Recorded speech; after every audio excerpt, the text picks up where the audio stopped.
And then what do? I flub that up. I get on Instagram and I write, Scott, this is unbelievable. Thank you so much. They write back. This is your boy, Scott Jurek. You got the wrong. Welcome to the Free Outside Show. This is brought to you by an attempt at ASMR. Now lean a little bit closer because today I have Jeff Eklund, who is known here as an ordinary Jeff. He's in his 70s. He got back into running. He loves road trips. He sold everything to travel across the country with his wife during COVID. And he loves Teddy Roosevelt. Fun fact, Teddy Roosevelt and me have the same birthday, so that's pretty awesome. We hit on all kinds of things, like I make him take a quiz show on Jeff's, and I make him tell me about the most exciting things in some of the most mundane states. So I really hope you enjoy this episode. I've been sick, so I'm gonna keep this intro pretty short. But I hope you're having a great last week of the year when no one is supposed to be working, yet I still am. If you're looking for a coach, I think I'm gonna add a couple more slots for athletes in the new year.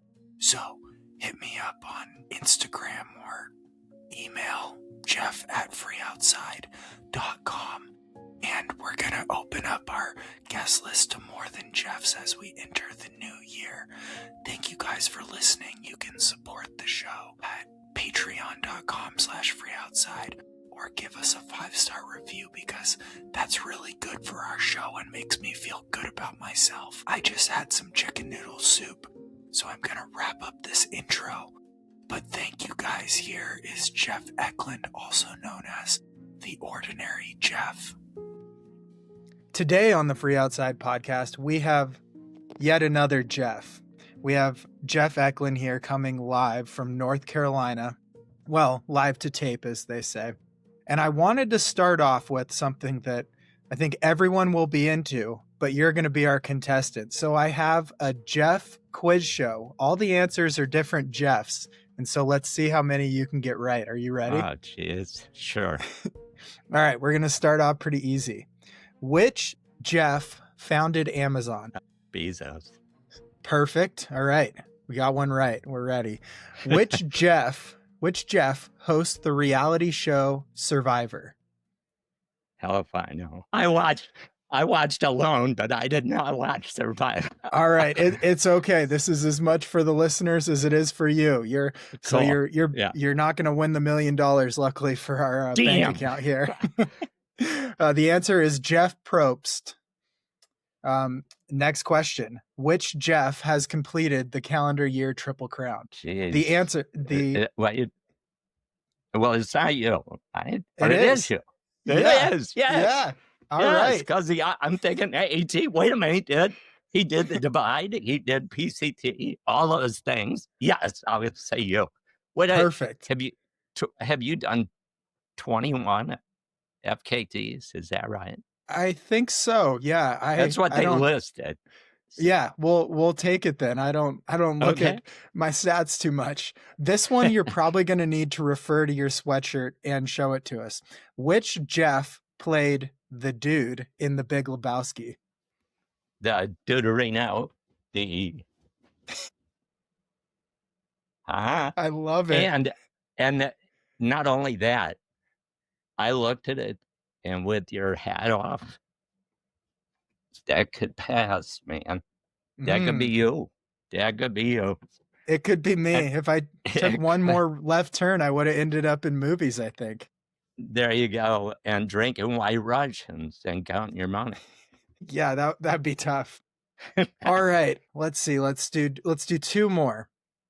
All right. It was Jeff Bridges, by the way. Oh, yes. I didn't say Bridges.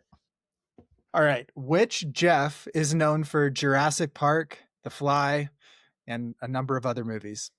Hey, I have a great story. I won't bore you with it, but it's Jeff Goldblum. Let's hear the story then. Well, we went to Marfa, Texas. I don't know if you know anything about Marfa. No. Okay. Marfa is a place in the middle of friggin' nowhere. I'm talking nowhere. It's above Big Bend in western Texas. It's pardon my language, it's shithole. But there's a place there called the Marfa Yacht Club. And when Okay. you go into that, it's only Airstreams. He owns part of them, so you can run them, or you could bring your own in on the Airstreams. He has a flag of Jeff Goldblum flying over it. And he goes in this elaborate story about he was in the Caribbean. The guy that owns it was the road manager for Cyndi Lauper in Brooklyn. I mean, it's crazy. There's nothing out there.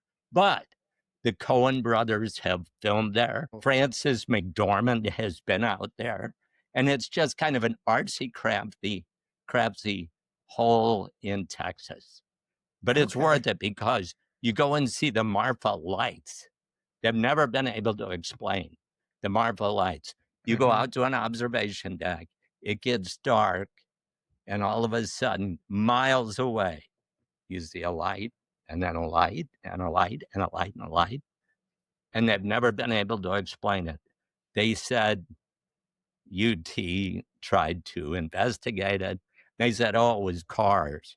But it was before cars that they even checked it out. So it's one of those mysteries. Yeah, So I've it's heard very about cool. that. And I've heard of this, and it's very unexplained. A number of people have theories and tried to look into it, but they don't know. No, and we saw it. We saw the lights. They're real? They're there, man. Yeah, they're real.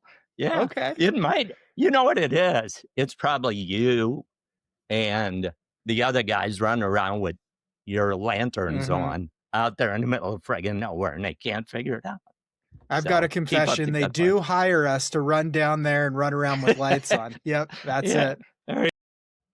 All right, let's dive into the story of Jeff here. So what's your story? I know you were a runner and then you took a bunch of time off and came back, but what's the full story? How did you get into the outdoors, running in general? Intrigue us here. Yeah, it's kind of weird. I started running when I was about 40, and I had never run before. I mean, I smoked. I was in the Navy. I smoked. I screwed up.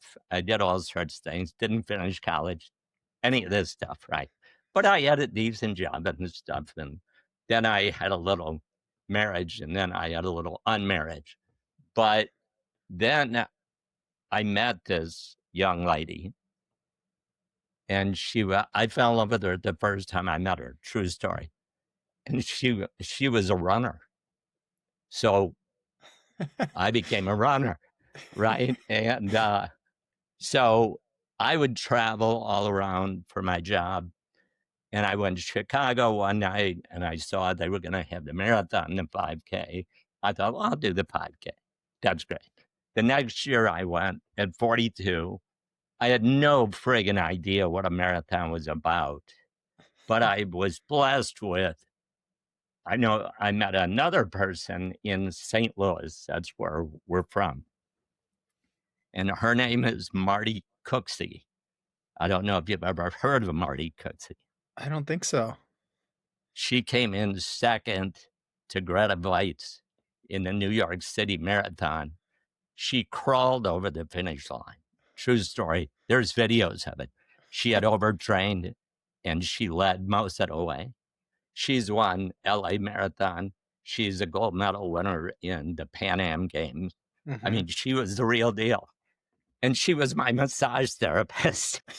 So she kind of like took me in. We had great times together. I've lost her, by the way. So this goes out to your millions of followers.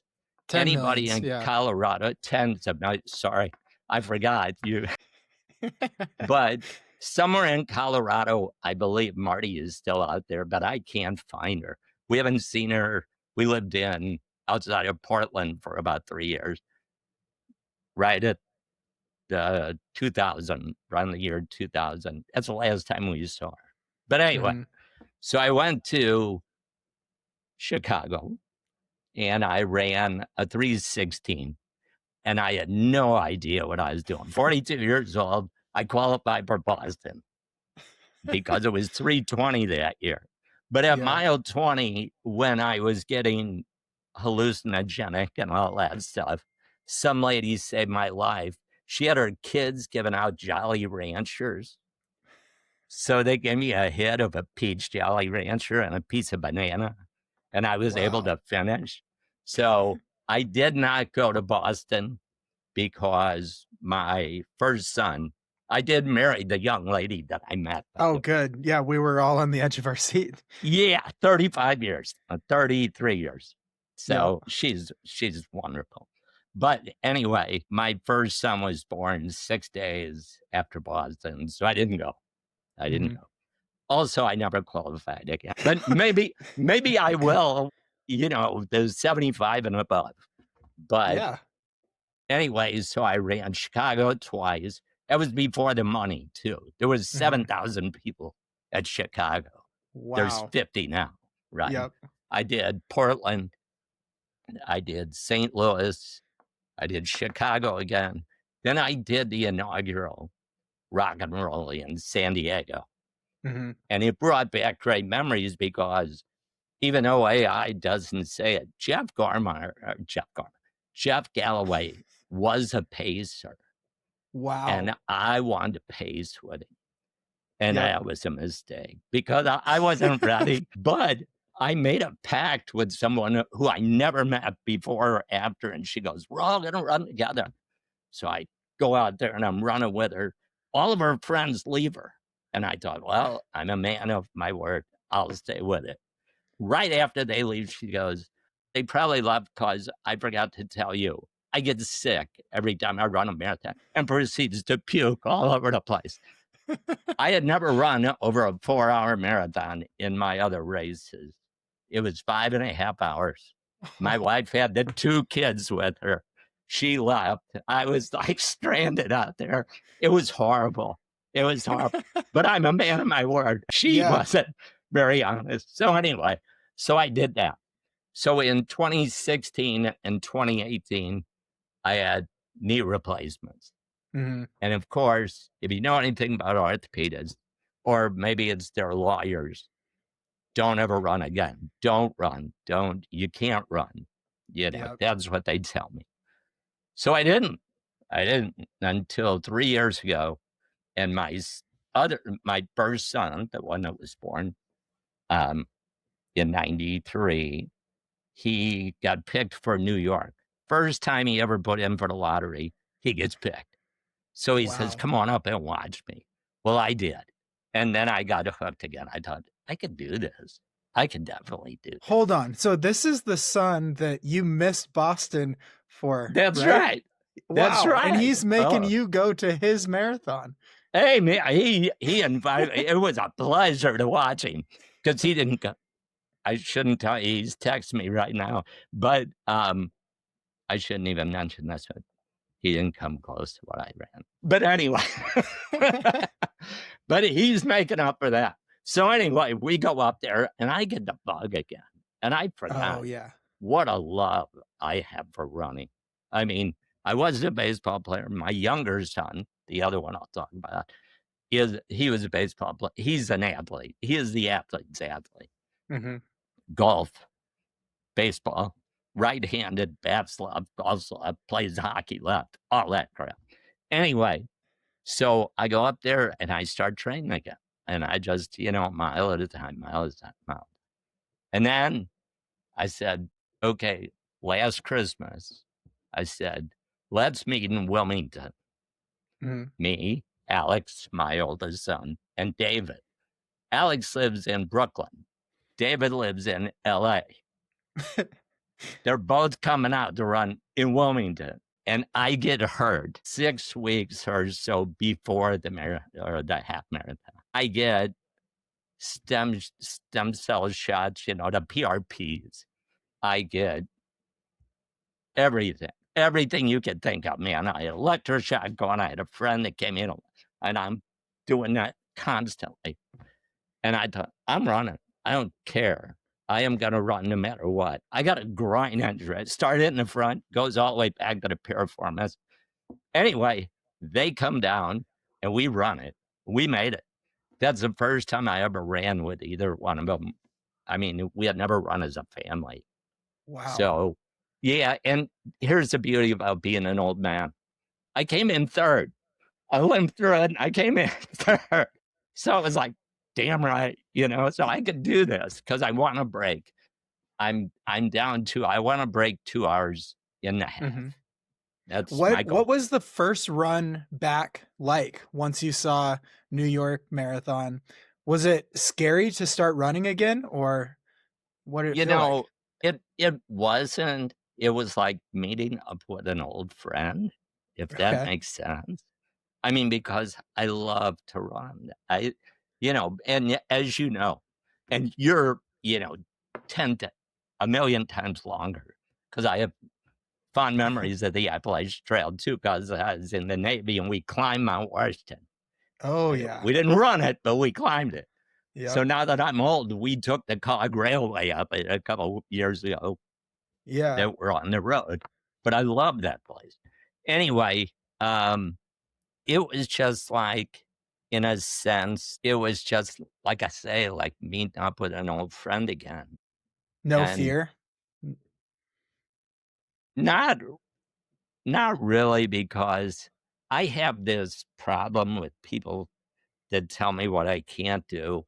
I mean that in a positive way.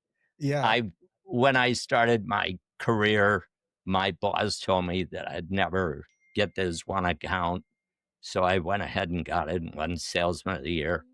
Uh, but some orthopedist told me, I said, I have some pain in my left knee. My right one doesn't bother me, but they put in a replacement on the left side that has like a centerpiece in it, and it Mhm. still clicks and stuff. And this is a great answer, and we kind of got sidetracked. You can edit that. But he said, well, you can take care of the pain, quit running, ride a bike. And it's like, goodbye. And I Yeah. said, look, I'm going to be running when I'm 80. He said, you will not be running until you're 80. Well, guess what? When I turn 80, I'm sending him a card. And here I am. If I'm alive, I'm running. So anyway, it really, Jeff, I didn't really give it a thought as far Uh-huh. as the circumstance. I told him, they'd say that knee, it can last 20 years. And I said, okay, so if it blows out and I'm 90, give me a new one. And I Mhm. just keep going. But Yep. you can't, you've been through a hell with that 2,000 plus miles. You know the thoughts you get. So to Oh say yeah. fear is relative, kind of, or you're Mhm. going to overcome fear. You know Yeah. what I mean? It's like, but I would have to ponder that because my first run was not memorable in the sense of fear. Yeah. So I want to dive into another really unique thing about you. During COVID, you got rid of everything and moved into an Airstream. So talk Yes. through this. Why the decision and how did you make it work? Yeah. So we lived in Wildwood, Missouri, which is west of St. Louis, Mhm. for over 20 years. We had lived in Ridgefield, Washington, which the Washington side of Portland, for my job. Then we lived in Austin for a couple of years. Then we moved back to St. Louis. My mom got sick, and I had to help my sister out and take care of that. But so I was going to retire, and it was my wife that said, I want to, when we retire, I want to get an RV and travel. And I'm Mhm. like, well, we never owned a truck. We never road drove. I've never been in an RV, seriously. So we start watching these YouTubers, right? Like Mhm. Keep Your Daydream is one, who we ended up meeting um, at a place where they put our solar panels on. And Long Long Honeymoon is another one. And there's a guy in Jersey that is part of Colonial Airstream. His name is Patrick Botticelli. And he would walk you through an Airstream, and it could be 20 feet long, and it would take him an hour to Wow. explain every little. He was amazing. So my Yeah. wife got sold on, I want an Airstream, she says. And of course, Matthew McConaughey owns 4 of them. And I'm a Sold. Matthew fan. That's it. Yeah, exactly. So COVID hits. We can't do anything. So we call around and we find an Airstream, a new one, Chicago. Mhm. And they said, we've got 2 left. And that's a Tuesday. And they said, and somebody's, of course, somebody's looking at the one, you know. It's like, okay. So we jump in a car and we go to Chicago. And we look at them, and one of them has a, you know, an opening, like a hatchway back here. But you had to take your table down every time. Anyway, we settled on a Globetrotter, a 27-foot Globetrotter, and we took it home and we sold the house, we sold the cars, we jumped in it, and 5 years later, 47 states. Ironically, the only state we haven't been to, we lived there, that was Washington State. We were just in Portland.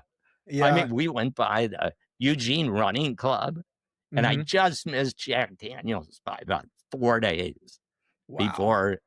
before he passed away. He had been up there, but I bought his book, it's autographed, the whole bit. Mhm. And yeah, 47 states. We just got back.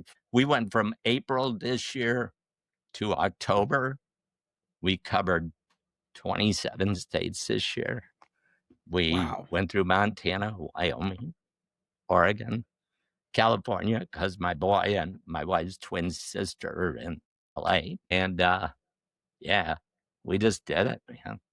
How do And you go it's about selling 40 plus years of stuff? How did you get rid of all of it so that you could move into an Airstream? Facebook Marketplace, brother.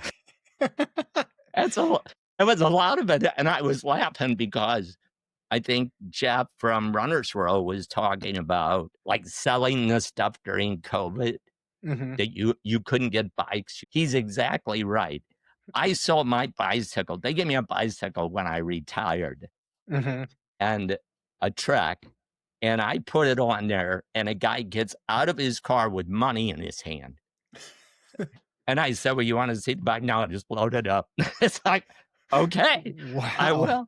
But weights, anything gym related, bicycles, the whole bit, that was it. And we gave away stuff. We gave away, well, we had crap. I mean, the kid, hey, look, there's a kid's kindergarten picture. They're 35 years old. You know, so you just some of them are tough. Don't get me wrong. Yeah. But minimalism is the key. It's great. And It then is. once everything's sold, what becomes the plan? Are you like, well, now we can do anything? How did you decide what you were going to actually do? Hell, I don't know. We would just go. I don't- Yeah. You know, I mean, the thing of it is, you'd be surprised at how you get, for lack of a better term, pulled around. I Mhm. mean, we had some deaths in the family. I was blessed enough to get to see my uncle of 90 some years old. He was in Boston area. I saw him 6 days. We left there, in fact, and he went to the hospital 2 days later and never came out. Like 6 days later, he was gone. But I got to see him.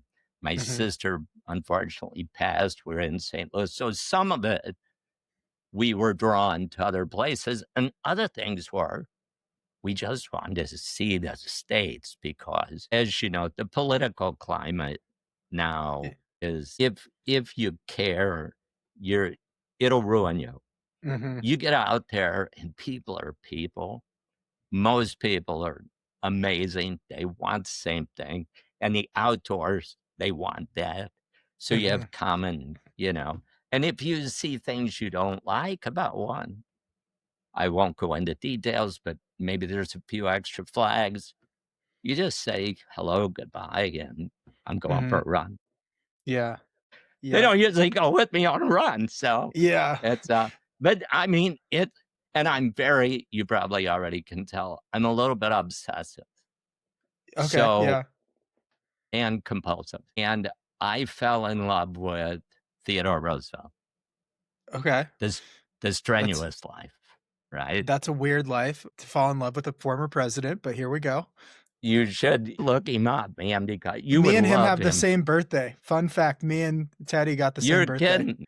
Nope. No.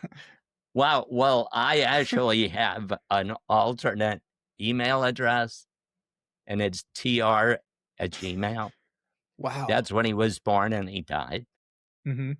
So, Wow. yeah, I mean, I know everything there is to know about Theodore, and I got to meet him in Medora. This episode is brought to you by Janji, JANJI.com. Use code FREEOUTSIDE for 10% off and tell them I sent you. The Trail Tights win all the award. Check them out. They got anything you want there. Good gloves, winter stuff, fleece line tights, windbreakers, fleece jackets, fleece sweatshirts, anything you could want. Check them out. Janji.com. North Dakota. Tell this story. Yeah, let's hear this. So we're sitting on the side of the road. My son had called from New York, Alex, and we're in the air conditioning because it's 1,000,000 degrees. And all of a sudden I look out the window and Theodore Roosevelt's walking down the street. And I jump out of the car and I said, "Colonel!" And he walks over and he grabs my hand and he goes, "How are you?" And he is a Theodore impersonator. Uh-huh. He's been to all 50 states. He's done it in the White House. The guy's name is watch me mess up his last name. It's Joe. But anyway, he looks just like him. And he says, "You have to come to my show." And we're like, they have this thing called the Medora Musical, which is like Branson on steroids. We're not big Branson, the rah-rah song. He said, no, not that one. He said, "I'm at the theater and I will reenact Theodore for a couple hours." He said, "Go by the box office tomorrow. There'll be tickets waiting for you." He puts us in the third row and it's amazing. It's like you're listening to Theodore Roosevelt. And he talks about, Theodore used to go out on tracks. I don't know if you know much about his history. He was probably the first ultramarathoner for all I know, because he would take diplomats and everything out, take them through the woods. He didn't believe in going around anything. He said you had to go over it, under it, or through it. And this guy, the next day, he said, "You can go on a hike with me. Just meet us there." So me and my wife get ready. We go there. There's this family with a couple of kids. This dude goes up on the bluffs. He's dressed like Theodore Roosevelt in a white suit. He goes up on these bluffs, and I follow him. Everybody drops off except me and Theodore. And we're walking. I mean, there are times when you're holding the space at a bluff. And then we got to the part about we had to slide down like a dirt hill to get down. It was fantastic. I mean, so it started in Buffalo, New York, believe it or not, because that's where McKinley was assassinated. And Roosevelt was sworn in there. So we went to that museum. And then from there, we went Theodorean all over the place. I even went to Onward, Mississippi, which is where, I don't know if you've ever seen the cartoon about the bear tied to a tree. I don't think so. So Theodore was a big-time hunter. I'm talking big time. Conservationist too, yeah. He was. Him and John Muir used to sleep out under the stars and the snow on them. I mean, these guys were freaks. But anyway, so in Onward, Mississippi, it's right outside of Vicksburg. And I mean, way outside. But there's just this little, house there, which has nothing to do with it, but there's a placard there. And what happened is Theodore was bear hunting in Mississippi, and they couldn't find a bear. He wanted to shoot a bear. They couldn't find a bear. So they finally find a bear. They beat the hell out of the bear. He's barely alive. They tie it to a tree. And they said, "Theodore, we've got your bear." And he refused to shoot it because he said, "This isn't hunting. Let it go." Well, they had beaten it so bad they had to destroy it later, but he didn't.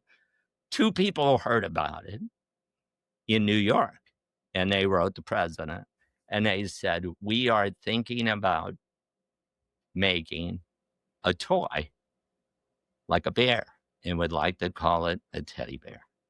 Wow. And he said, "Sure, I don't care. It's not going to sell."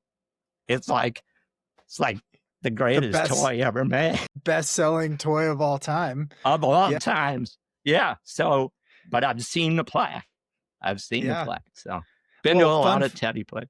Yeah. Yeah. Fun fact about Teddy, too, is he always believed that his soldiers should have to cover 50 miles in 20 hours. And so that's the JFK. The JFK. Yep. That's right. It came from Teddy Roosevelt. Not named after him, but it came from him. That's right. Yeah. Everybody says, yeah, Kennedy started. And well, he did, but it came from Teddy. Yeah. It's all based on Teddy's ideal soldier. It's very interesting. So in give fact, us another. Go. Well, on my Amazon wish list, I have his arena quote. Oh, which is amazing. You guys had to live by that. And the strenuous life, because he believed in, he had asthma so bad when he was a child. He was very frail. And his dad used to make him smoke these gigantic cigars and then take him out in the horse and buggy and put his face into the wind so he could breathe again. Gosh. Yeah. But we have learned one more fun fact about it. Yeah. Keep them coming. This is awesome. Canyon, Texas. Little known, fantastic. Is it Palo Verde, the state park? It's a frightening. It's the second largest canyon behind the Grand Canyon. And you take the Airstream down that, and it's all switchbacks. Getting into it scared the hell out of you. You get into town though in Canyon right up from there, and there is West Texas A&M. It has the most unbelievable museum that you would see. Georgia O'Keeffe actually taught out there for a couple of years. So they have everything there. Well, one of their alumni, who's a lawyer and obviously very well off, was a Teddy freak. And he bought at auction Teddy's gun that he took to Africa. And he put it on display, and it's out there now. He paid $832,000 for it in auction and then gave it to the museum. Yeah. So, I mean, I don't know. It's just, when you retire, it's all the things that I didn't do, I guess, as a child or whatever, because I had a weird upbringing. But I've done it, and my wife is right there. She's amazing. So tell us about one more Teddy thing. Tell us about Teddy and the Rough Riders, like the original ragtag bunch.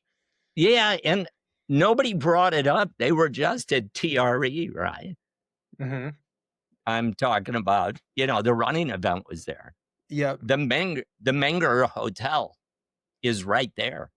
The Menger Hotel is where the Rough Riders mustered to then go to Tampa and go to Cuba.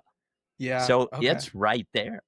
The other Teddy, this is kind of interesting, of course. So we went to the Grand Canyon. And at the Grand Canyon, there's a big display of Fred Harvey. I don't know if you know who Fred Harvey is. I don't know. Okay. Fred Harvey was a restaurateur out of Leavenworth, Kansas. Food on the trains was total crap. It was a game that if they would even feed you, you had 30 minutes, and it was garbage. So they'd take your money ahead of time. Most of the time, you didn't get paid. I mean, had time to eat. Food. You always paid. Yeah, but they didn't get their food. Well, the head of the Atchison, Topeka, and Santa Fe Railroad knew Fred and said, would you put restaurants along the rail line? And that president, by the way, his last name was Barstow Strong. Barstow, California is named after him. Anyway, so Fred went along the railroad tracks and he built fabulous hotels. and restaurants. In fact, the south rim of the Grand Canyon, that's theirs. That's Fred Harvey. Wonderful. You can't get in there. It takes years to even get a reservation. So popular. So also La Posada is in Arizona. These are just hotels, famous hotels that he put in there. And it's in Winslow, Arizona. So we went all through Winslow. We went through Jerome. We did, I guess it would be kind of like, I don't know. We followed it up and can't believe you guys run that because I had a hell of a time driving it. Yeah. But anyway, so all this to say, you get to Las Vegas, New Mexico, the original Las Vegas, and there's one of their hotels there. And that hotel was a Fred Harvey hotel, and it was the site of the first Rough Riders reunion. So there's Teddy and Freddie getting together. And the reason I'm so excited about Fred Harvey restaurants, my mother was a Harvey girl. And there's a movie called The Harvey Girls, and it's a musical, and Judy Garland was in it. Okay. Yeah, and it was crazy, but some of it's historically true. Some of it, very little. But anyway, Johnny Mercer wrote a song, The Etched in Topeka and Santa Fe. He won an Emmy Award for it, or an Oscar. That was the only award it won. But anyway, if you're ever in St. Louis and you go downtown, there's Union Station, beautiful building. That's where my mom worked. So every Fred Harvey restaurant we go to, there's a book that, I don't know, Finn Melanson would love the book because I know he's totally into reading all sorts of books in the history. That's a drop on Finn, too. I follow him. He was my number one podcast this year. But dang, we're going to get there next year. No, you're taking the place. No offense.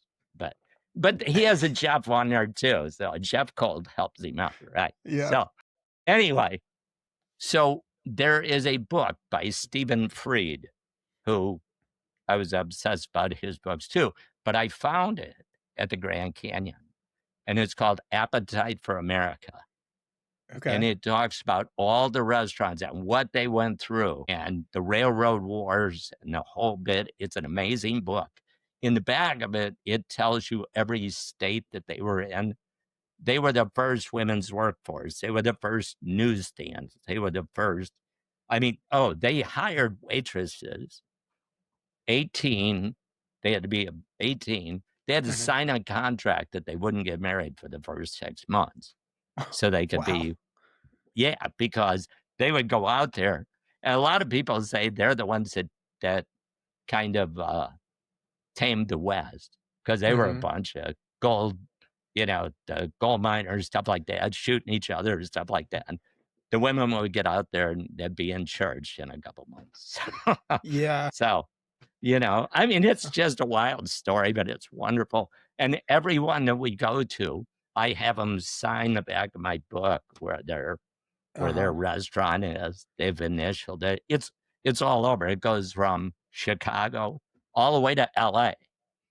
There was one right in LA train station. So there's a lot of stuff that you probably think, my God, am I still awake? But no, I am curious. I want to dive into too, since you've traveled and you said 47 states. What's the most underrated state that you've been in, or area of a state that you saw and was like, wow, I didn't even know I was interested in this?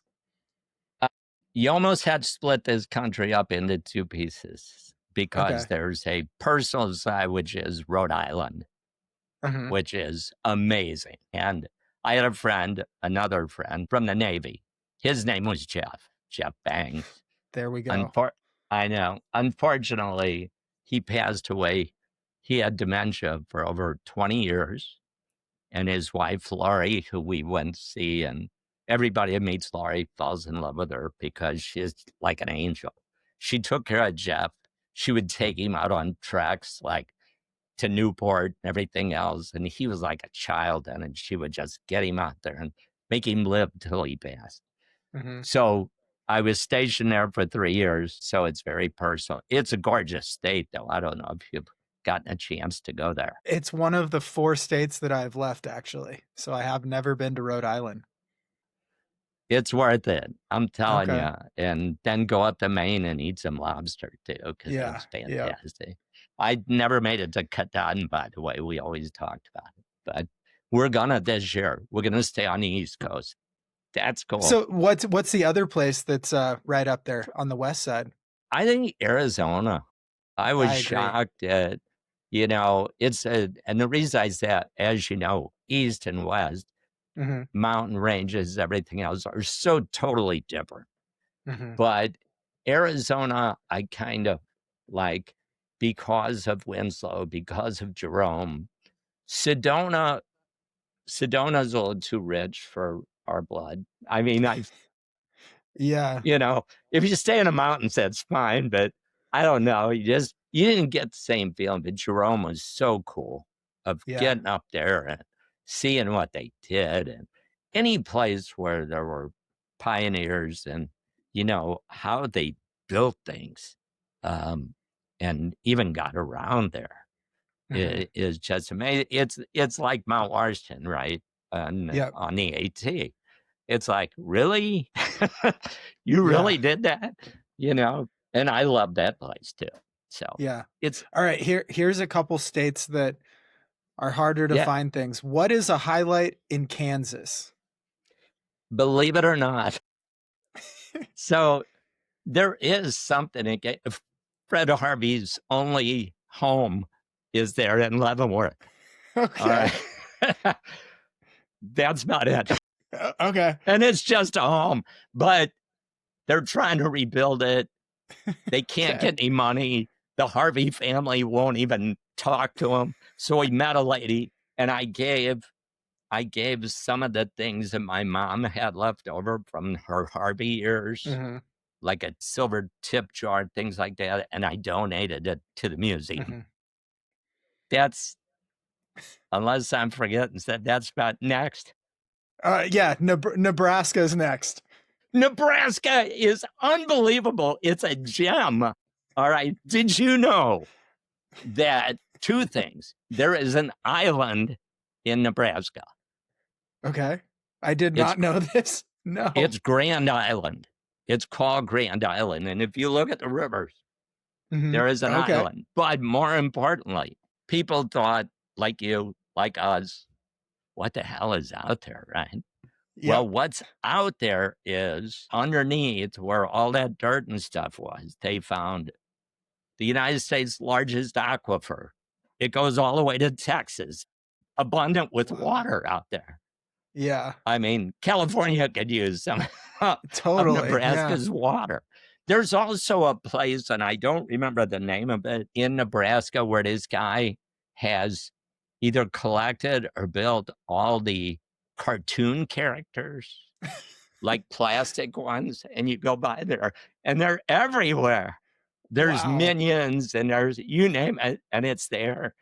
And then one other place in downtown Omaha, I don't know, you can look it up. There's a hot dog, a New York hot dog stand, and it's like the weirdest thing. We were the only 2 in there. We walk in, and the guy's in the back, and he just keeps like working on his phone for a minute. Then he comes out, New York accent. He goes, "Yeah, my grandfather started this. So it's been here like 50 years or something like that." So I got a coney dog there. Wow. These are hidden gems, man. Yeah. But one of the things that we find, we'll stop by any like Pony Express museum. There's Pony Express in Kansas. Now that I think about it. There's things like that you don't think of. And a lot of those museums are free. And it's very cool just to see the heritage. And it's also, there's some weird shit out there. I mean, we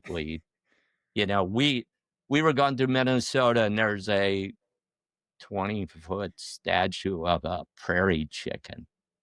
So we had to pull off the road and see that. Obviously, that's a must-see right there.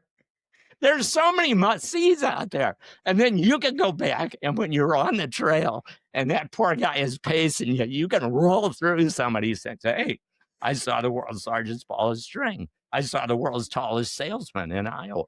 Things like that. You know, it's like, wow, you're hallucinating, Jeff. Yeah. What are there So, any others that come to mind of these really strange things that you found out there? oh, I know there's God. like the biggest purple spoon up here in Montana, up north in I East haven't Glacier, seen that. I Oh, think it's really? up there. Yeah, obviously the biggest purple spoon. That's a pretty contentious Well, prize yeah. to win. It's about that big. There's a lot of purple spoons out there. I know. Well, purple is my favorite color, and it's also one of my grandson's purple color. So it's got to go on the list, man. And then in Minnesota, we went to Red Wing, Minnesota. I don't know if you've ever been there. It's where No. Red Wing shoes are. Were, well, guess what? True story. I go in there, I think, I'm buying a pair of these. Every one of them was built in Vietnam. They don't build any shoes there. And that's like, no, Wow. won't do it. Can't do it. I mean, I wanted it, but Minnesota's okay. Their state parks leave a little lacking because the water and all it, it's kind of freaky. But anyway, so what's the other state that you haven't All right, been to? last one. We'll go with Oklahoma. I've got an answer for this one too. Oklahoma. Oh shit! What did we see in Oklahoma? The Oklahoma City Bombing Museum is immaculate. That is incredible. One of the best museums I've ever seen done. Yeah. Yeah. There's some amazing. In fact, now that I think about it, in Kansas, and I think it could be Wichita, there is what they call the second Smithsonian. Oh, and it's crazy, the stuff they have in there. It's the same way with the West Texas one I told you about in Canyon. You walk in these places, they'll have full-size locomotives. They'll have windmills. They'll have oil wells under roof. It's wow. You know, and then you'll go to some place that is just like, yeah, we put these pictures together of the Pony Express or this or that. That's kind of, we saw in Barstow, we saw where Charles Schultz, you know, Snoopy. Yep. We saw that museum. There's a museum I didn't know where it was there. Yeah, it's right next to a Fred Harvey museum. Of course, yeah. So we just stumble. The best thing to do is stumble. Just stumble on these things. Say, wow, we got to see this. Like we saw the Field of Dreams field, right? We're going through Wisconsin, and all of a sudden we see a sign. Mary goes, my wife, Mary, says, that's only 40 miles out of the way. Let's go. So we went there, and it was pretty cool. It's pretty cool. But things like that. So I don't know. Now switching gears, salesman of the year here. What is the key to selling? How do you sell? Give us a tutorial here. Relationships. Yeah. Total relationships. I always love to say this. I sold air. Air is comprised of argon, nitrogen, oxygen, right? So we separated it. And then we sell it, like at the hospitals, like what you're breathing halfway through the AT. When you're down and out. You know, it's always the relationship. I talked as much, but when I'm selling, I'm listening twice as much as I'm talking, because the key to selling is, you ask a question, an open-ended question, and they talk, and they talk, and they talk. And when you leave there, they're going to say, you know, that's one of the smartest salesmen that I've ever talked to. And it was their words. It's like, you just let them You just didn't say anything. You just listened. Not really. You just open it up, man, like you did with me. You notice that Jeff Galloway, I noticed he didn't have any problem. You know, I hung on every word, but he was like there, you know. He was much more organized than me. My wife has ladder logic. She's computer science major. She can do this. Me, I'm a shotgun. It's like, boom. It's like, You're a Picasso painting over here. Yeah. I guess, yeah. It's one of those things we used to always talk about it. We'll get best. The biggest thing, the key to selling is handling rejection. Yeah.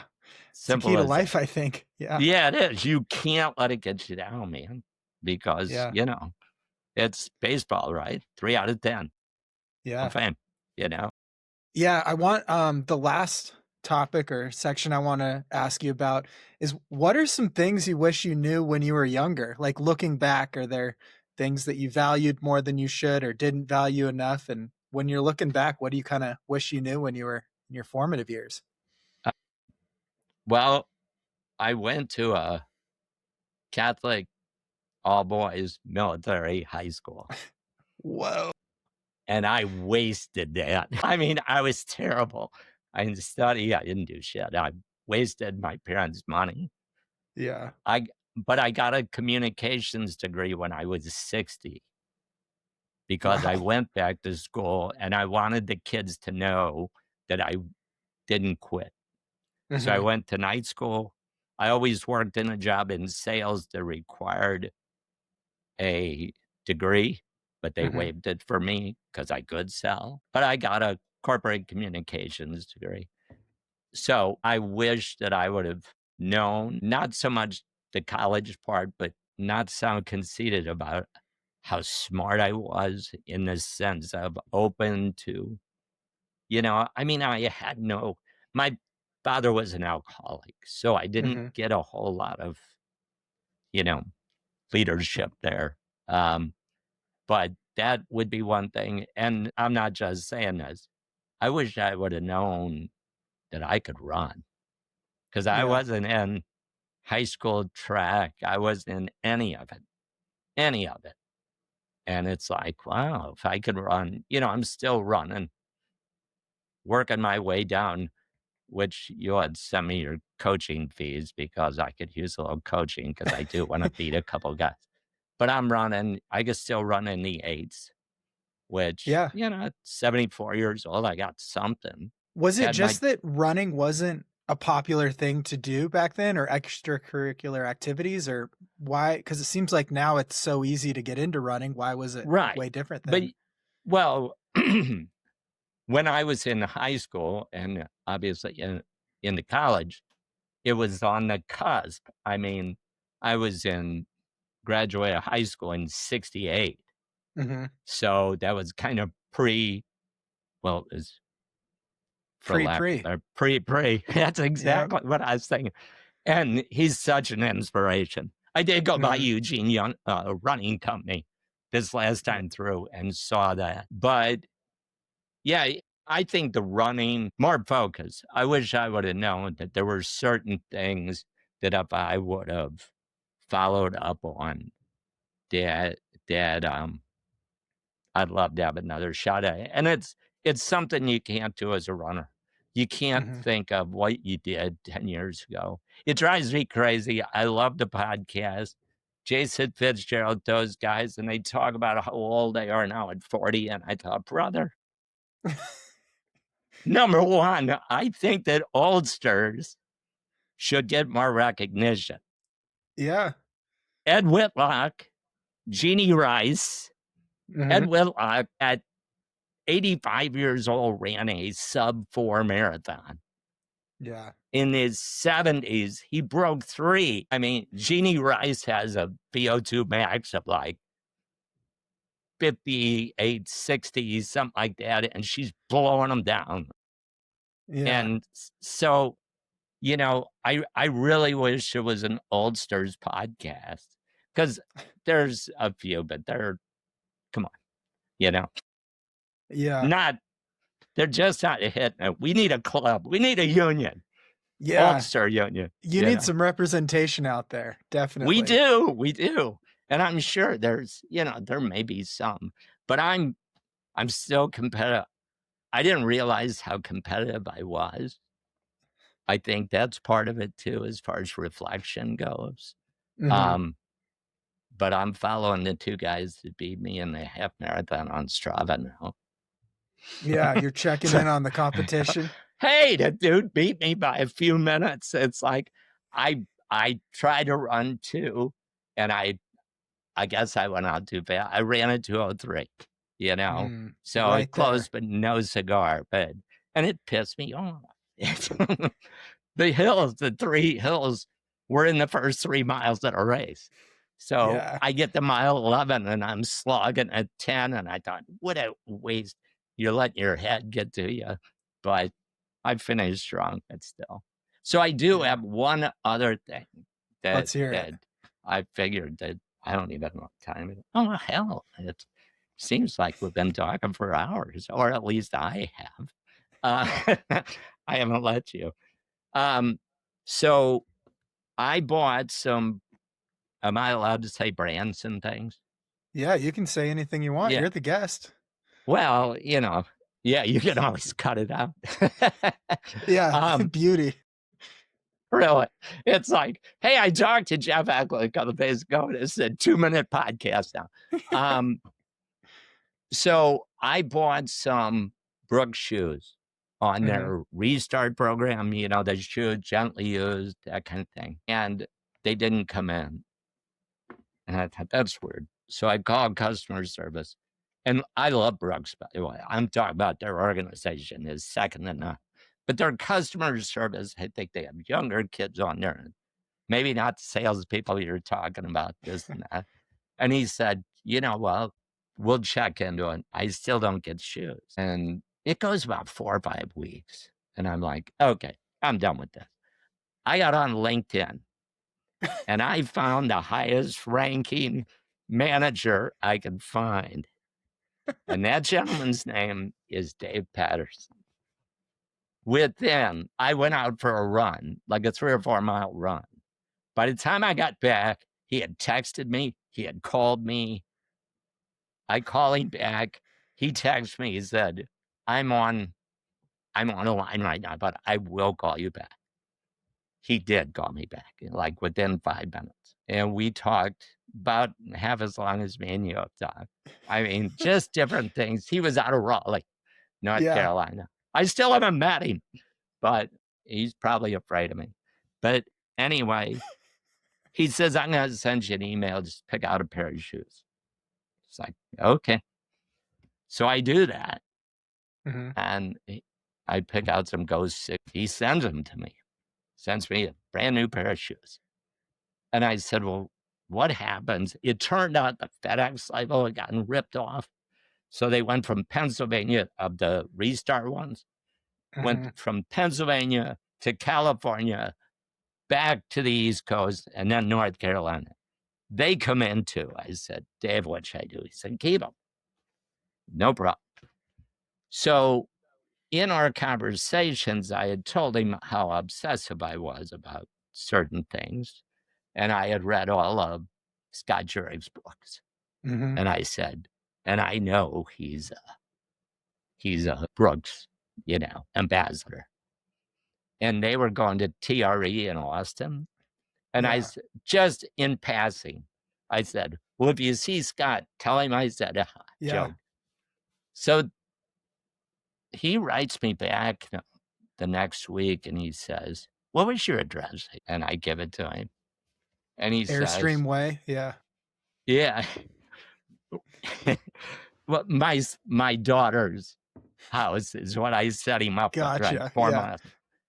So this box comes the following week. Give me one sec. Yeah. Can you see that? Yeah. Wow. He gets an autograph from Scott Jurek. Find a way through. Signed Scott Jurek. I was like, my daughter filmed it, and it was so embarrassing. I'm blubbering. I mean, I'm like a child. This is Christmas, brother. Yeah. I mean, it's like, wow. And then what do? I flub that up. I get on Instagram and I write, Scott, this is unbelievable. Thank you so much. They write back, this is your boy, Scott Jurek. You got the wrong. I'm surprised they didn't put me on there with their asinine stuff. So anyway, but that's incredible. You mixed up Scott Jurek and your boy Scott Jurek. That's so good. Well, my gosh, it was like, oh shit. So yeah, I mean, because they're the best. I mean, Yeah. it is hilarious, the crap they put on there. But anyway, so, through my TR obsessions and ultra obsessions and running obsessions, that's how I got here. And Yeah. then when you said, any jobs or whatever, I thought, what the hell? I'm a Jeff. I'm just an ordinary Jeff. So that's perfect. Yeah. So the other It's guys, perfect. Yeah. give the What kudos case? to them. Our last Go ahead. question is, what case do you have to make for Ordinary Jeff of the Year? I've thought about that, and I want to throw my vote, though. I want to throw it to Jeff Galloway because a couple reasons. He's so humble. He's meant so much to the community. He's going to run 8 friggin' decades. You can't. I'm sorry, but he stole this by saying, "Oh, I'm not into that." You know what I mean? His humility, and Yeah. he's honest. He's so honest about that. It's like it's not that he doesn't care. It's not him, And it was so inspirational. And through my life of running, it's like, I had his book. I wore his book out. Him and Hal Higdon were the two guys that we went by. And it's amazing. But as far as I'm just an ordinary Jeff. That's my only, I'm proud to be a Jeff. I'm proud to be around Jeffs. There's so many. And now you've got me obsessed on this because I'm out running today. I go, oh, wow. What about Jeff Lynne from the Traveling Wilburys and the ELO? And what about, I'm thinking of all these Jeffs. And since I was in communications and my mentor had me writing poems, I may just write a list of Jeffs now. I'm just going to see how many Jeffs I can recall because maybe you can be the traveling home of the longest list of Jeffs in the world, and then you become the attraction people are looking for. There you go. Yeah, just catch me if you can. Exactly. So there is one other thing that I failed to say. If you notice, my Instagram handle is I gotta go _armadillo. Yeah. Well, we think that an Airstream looks like an armadillo. Yeah. So I had a friend that was in the sign business. He put a sign on the back of it. It does say the armadillo, and I have facing armadillos on the sign. But there's even a deeper meaning than that. Is I don't know if you're familiar with Robert Earl Keen. No. He's a Texas balladeer. You'd love his music because he's been around. He went to Texas A&M. Him and Lyle Lovett collaborated on a lot of stuff. And one of his songs is I Gotta Go. And the other one is about an armadillo, about a guy that chases down armadillos and turns them into belts and things. It just matched up perfectly, right? Yeah.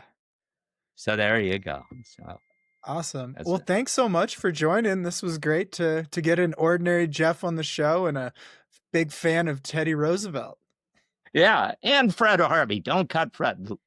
Look up that book. He got like 20 minutes of time. We're not worried about him being shorted. That's true. That's true. So, yeah, I mean, yeah, it was great. I mean, it's an honor to talk to you because your accomplishments amaze me. Wow. You guys. Yep. And so as we drove through Cocodona, you guys, are you going to run Cocodona? Oh, yeah. I do every year. Yeah. It's my personality. Thank you for listening to the show. The show is brought to you by John G.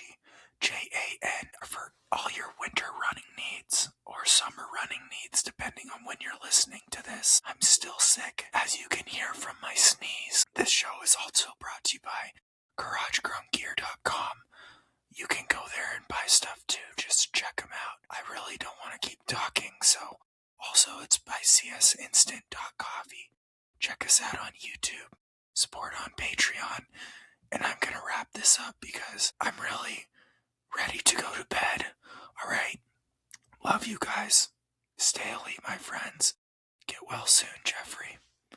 Stay elite, my friends.